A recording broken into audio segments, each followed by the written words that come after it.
Welcome to Samba Samba. Enjoy the video. You start by signing into Teams, desktop, or web because the language setting follows your account. Once signed, make sure you're changing a personal profile and not an admin-managed tenant. Next, click your profile picture at the top right and choose Settings. This is the first actionable step that reveals the general tab and language controls. Make sure you're using an updated app version so menu labels match these instructions. Then move to the next step to change the language.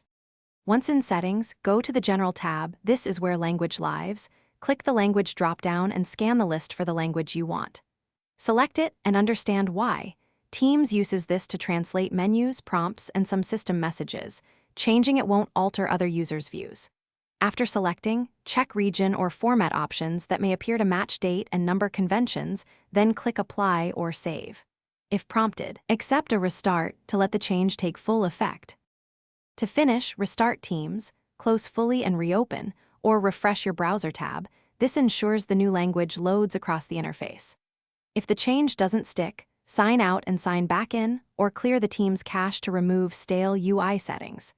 If you still can't change language, make sure there's no company policy blocking it.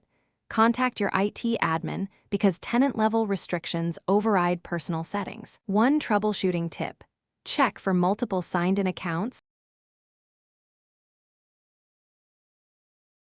Thanks for watching.